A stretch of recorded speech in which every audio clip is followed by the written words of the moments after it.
اور نئے آنے والے ساتھیوں سے گزارش ہے کہ چینل کو سبسکرائب ضرور کر لیں تاکہ اس طرح کی مزید کہانیاں آپ کو آسانی سے مل سکیں۔ تو چلیے شروع کرتے ہیں آج کی کہانی۔ ہمارا گھر چھوٹا تھا اور جب کبھی موسم خراب ہوتا تو ایک سے زائد لوگوں کو ایک کمرے میں سونا پڑتا۔ اس دن بھی کچھ ایسا ہی ہوا۔ اچانک موسم کی خرابی اور تیز بارش کی وجہ سے مجھے بھائی اور بھابھی کے کمرے میں سونا پڑا۔ مجھے ابھی وہاں لیٹے 15-20 منٹ ہی گزرے ہوں گے کہ بھائی بھابھی اپنے کام میں مصروف ہو گئے۔ وہ دونوں ہی اس بات سے بے خبر تھے کہ میں ابھی سوئی نہیں ہوں بلکہ جاگ رہی ہوں۔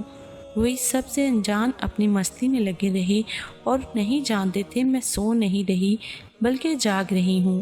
مجھے یہ سب دیکھتے ہوئے بہت شرم آ رہی تھی، مگر میں چاہ کر بھی کچھ نہیں کر سکتی تھی سوائے اس کے کہ میں اپنی آنکھیں بند کر لیتی، اور میں نے ایسا ہی کیا۔ اب آنکھیں بند کرنے سے وہ منظر تو میری آنکھوں سے اوجھل ہو گیا، مگر بھابھی کی عجیب و غریب آوازیں ابھی بھی میرے کانوں میں سنائی دے رہی تھیں۔ خدا خدا کر کے وہ رات گزری، اور اس دن کے بعد سے میں نے یہ عہد کر لیا کہ اب چاہے جو بھی ہو میں ان کے کمرے میں نہیں سوؤں گی۔ بھائی اور بھابھی کی شادی ان کی پسند سے ہوئی تھی، اور یہی وجہ تھی کہ انہیں جب بھی موقع ملتا وہ آپس میں شروع ہو جاتے، نہ وقت دیکھتے اور نہ جگہ۔ ان کے آپس میں پیار محبت کو دیکھ کے مجھے ان پر رشک آتا، جبکہ خود کی حالت ذات پر ترس۔ ایک وہ تھے اور ایک میں۔ میرے ماں باپ نے میری پسند جانے بغیر مجھے زبردستی ندیم کے ساتھ بیاہ دیا تھا، جبکہ عمر سے پیار کرتی تھی اور اس سے شادی کرنا چاہتی تھی، مگر ماں باپ کی ضد کے ہاتھوں مجبور ہو کر میں نے ندیم سے شادی کے لیے ہاں کر دی۔ شادی کے بعد ایک دن بھی ایسا نہ گزرا ہوگا جب ہم دونوں میاں بیوی میں لڑائی نہ ہوئی ہو۔ وہ مجھ سے پیار کرتا تھا، مگر یہ میرا مسئلہ نہیں تھا کیونکہ میں اس سے پیار نہیں کرتی تھی۔ میں نے شادی کے 2-3 ماہ تک تو اسے شوہر ہونے کا حق نہ دیا۔ وہ جب کبھی بھی میری قریب آنے لگتا میں اسے کھری کھری سنا دیتی۔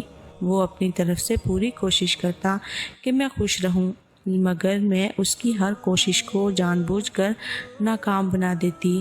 وہ صبح کام پر جاتا اور رات میں گھر واپس آتا۔ میں نہ اسے صبح کا ناشتہ دیتی اور نہ رات کا کھانا۔ وہ چپ چاپ بغیر شکایت کیے یہ سب برداشت کرتا رہا۔ اس کے جانے کے بعد میں پورا دن عمر سے فون پر باتیں کرتی رہتی۔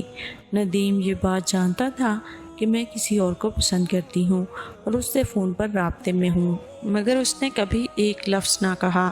ندیم اور میں الگ گھر میں رہتے تھے، مگر کبھی کبھی میری ساس یہاں چکر لگا لیا کرتی تھی۔ شادی کے 7-8 ماہ گزرنے کے بعد جب انہیں کوئی خوشخبری نہ ملی تو ایک دن وہ کہنے لگی، آخر کب مجھے اس گھر سے بچوں کے رونے ہنسنے کی آوازیں سنائی دیں گی؟ اور وہ کہاں جاتی تھی کہ ہمارے بیچ کیا چل رہا ہے؟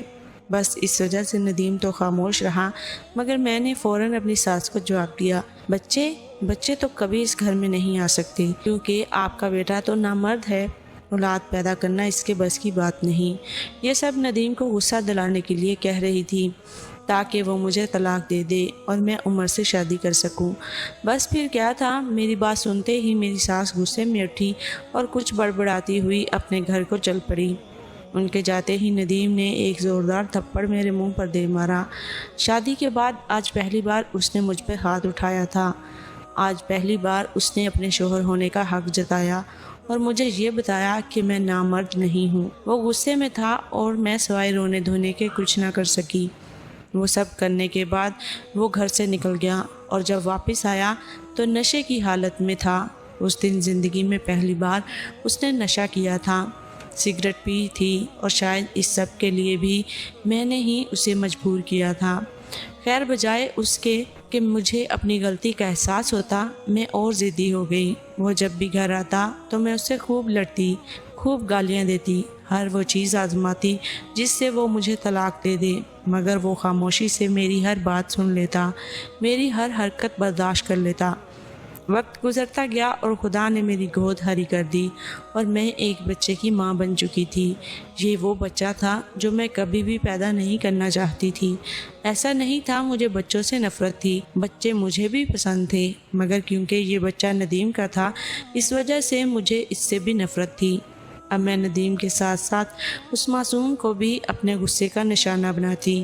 ایک دن جب ندیم گھر آیا اور اس نے اپنے بچے کے ساتھ میرا برا سلوک دیکھا تو مجھ سے خوب لڑا۔ زندگی میں آج پہلی بار وہ مجھ سے لڑا تھا، مگر اپنے لیے نہیں بلکہ اپنے بچے کے لیے۔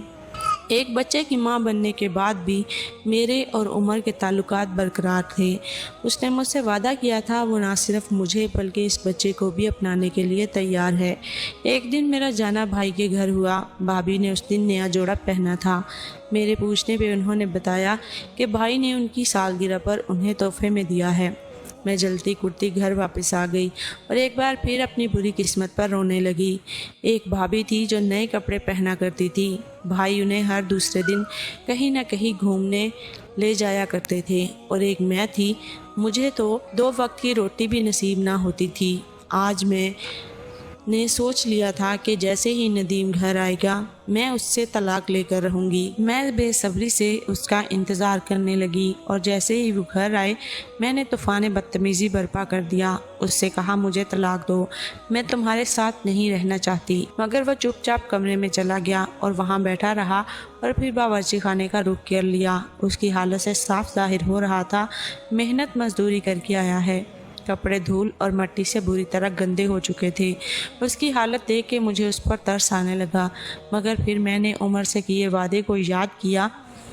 وہ کافی دیر برتن ٹٹولتا رہا، مگر جب کھانے کو کچھ نہ ملا تو چپ چاپ آ کر چارپائی پر لیٹ گیا۔ میں نے اس لیے کھانا بنایا ہی کہاں تھا جو اسے ملتا، اور یوں اس رات بھی وہ بھوکا سو گیا۔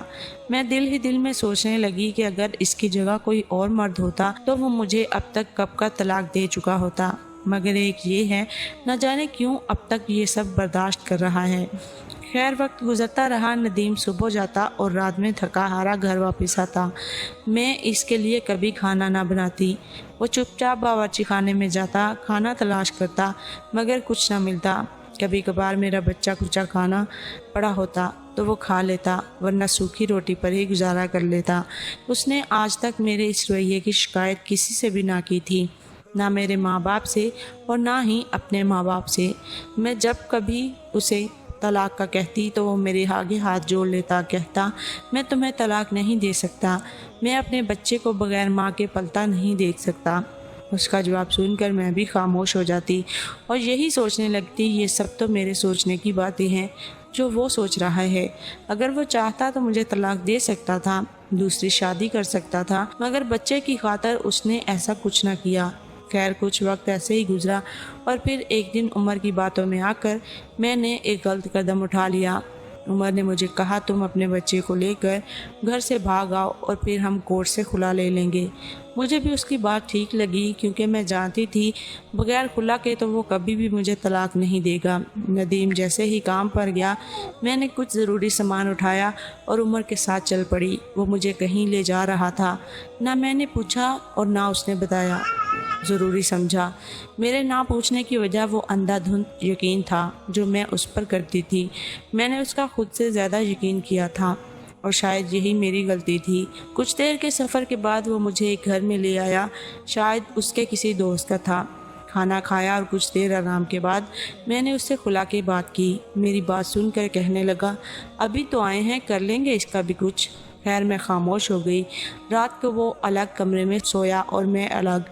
رات کا کوئی پہر تھا، مجھے کسی کی سرگوشی سنائی دی۔ جب میں نے لائٹ آن کی تو دیکھا وہ عمر تھا اور مجھے کمرے سے باہر بلا رہا تھا۔ میں دھیان سے اٹھی کہ کہیں میرا بیٹا نہ اٹھ جائے۔ اس کا سر اپنے بازو سے ہٹایا اور پھر کمرے سے باہر آ گئی، اور عمر مجھے اپنے کمرے میں لے گیا اور دروازہ بند کر دیا۔ میں نے سوالیہ نظروں سے اس کی طرف دیکھا کہ آخر یہ سب کیا ہے، مگر میرے اس سوال کا جواب اس نے جو مجھے دیا وہ بتانا ناممکن ہے۔